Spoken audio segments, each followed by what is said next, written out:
this is, you've maybe heard this before, and my name's John Forster, and I'm a motivational speaker, life coach, whatever, all sorts of crap.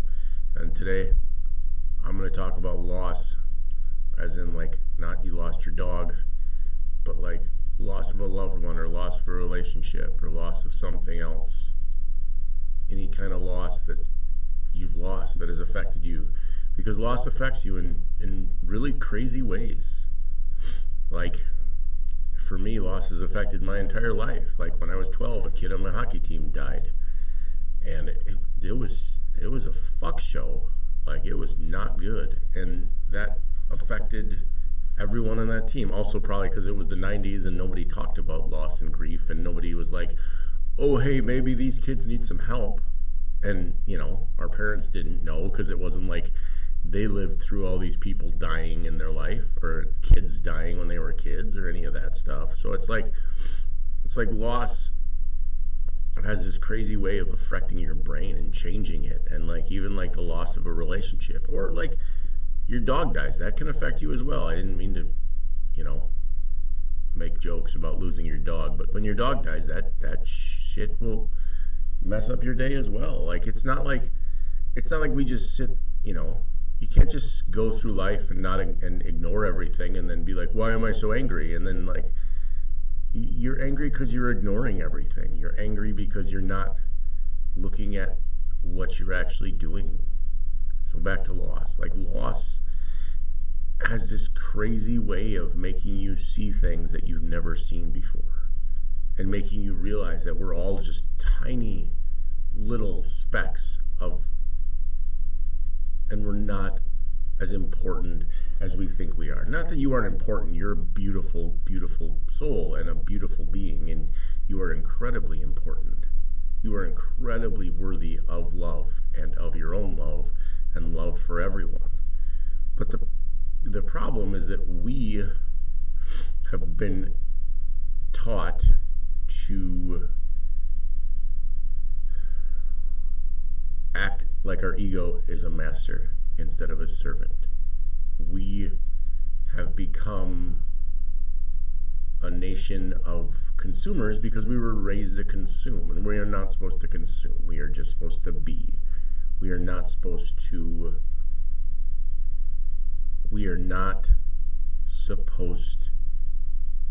go, do. We're supposed to be, and we're supposed to relax, and we're supposed to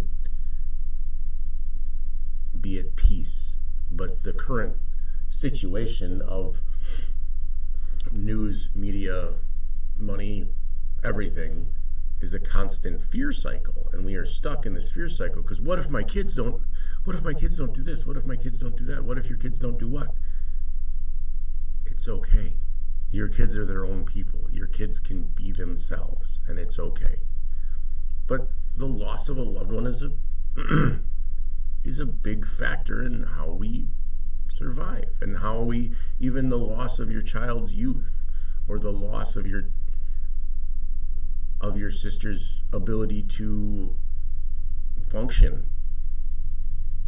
because she can't function, or the loss of anything. The loss of something is insanely powerful, and we don't talk about grief enough, and we don't deal with grief enough, and we don't acknowledge grief enough, and we don't say, wow, that's grief, I'm grieving, I need to deal with that because it's grief, because that loss is so insane sometimes. Like when you lose your mom or you lose your dad. For me, it wasn't losing my dad, and I don't even know why. It was just, it was like, holy shit. And then all of a sudden, like, I started having a way better relationship with my mom, and that was the best thing that came out of it, because I didn't really respect my mom for a while there, because most of my life, because she stayed with my dad, who was a jackass, and that's okay, he is. But we tend to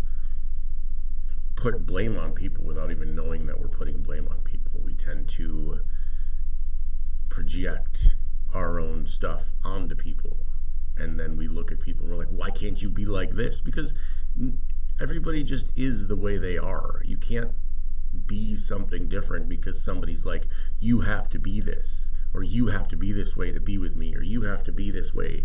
And it's not possible to be some way for somebody else. You can't fix anybody else.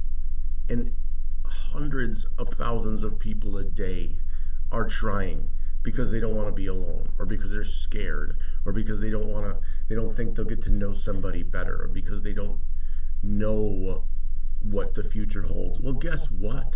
Nobody knows what the future is going to hold.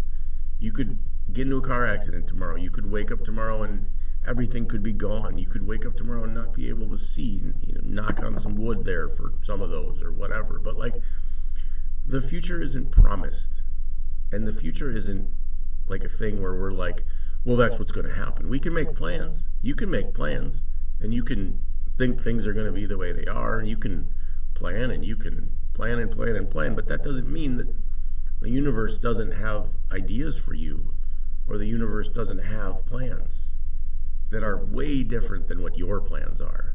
And those things are there to wake you up and show you. They're there to show you that you are something special. And you are just here to deal with your own stuff, the things that are affecting you, the grief that is affecting you, the grief that you have incorporated as a child, the grief that you have incorporated as an adult, losing your parents, losing your uncle, losing whoever you've lost.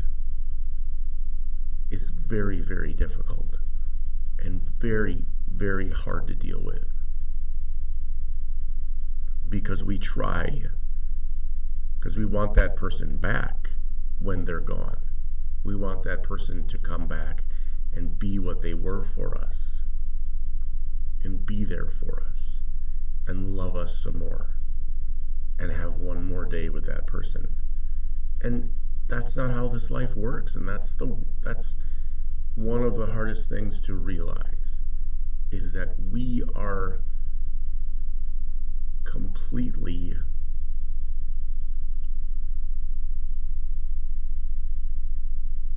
unable to bring someone back. But we are able to honor that person and love that person and continue to do the things that they showed us how to be, unless they were negative, and then we don't need to do the things that people who left showed us how to be, because sometimes they were wrong, and sometimes it's okay to be wrong, and sometimes it's okay to be right. But we as people and humans are infinitely wrong and infinitely right all the time, because our brain is actually quite stupid. It's, yeah, school, you can solve problems with it, and it can do math, and it can invent stuff, and it can do that stuff. But for like life problems, we get caught up in our own shit all the time. We get caught up in our own, what I want, what I don't want, you are suffering all of the things that you want, that you don't want, that you have, that you don't have, that you don't have, that you think you should have, instead of just realizing that this is what it is. This is what it is. This is where we are. And that's okay. It's okay to be where you are, instead of always wanting something else. Because then you'll never be happy. Well, if my husband does this, I'll be happy. If my wife does this, I'll be happy. If my sister does this, I'll be happy. If my dad did this, I'd be happy. You are the cause and the solution of your unhappiness. And that, at the end of the day, is the most powerful words that I have. You are able to change. Now, it's really, really hard to change.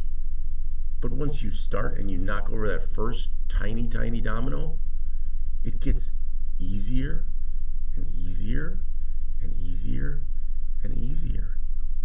And at the end of the day, it's beautiful when you are willing to change the things that you have done, the things that you are doing, the issues that you have.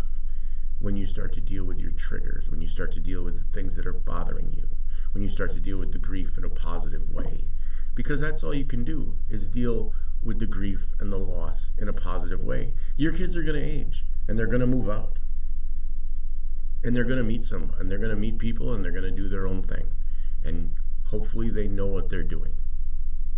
Just like you're going to lose your parents, more than likely.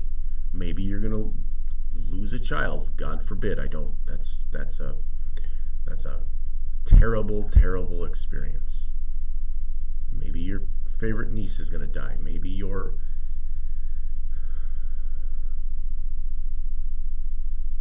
all of it is sad, but how you deal with all of it is up to you. So, like, comment, subscribe, all that jazz, whatever. If you got any questions, let me know. If you want to hear me talk about something else, perfect. I'll be doing this once a day, maybe more. We'll see. Thank you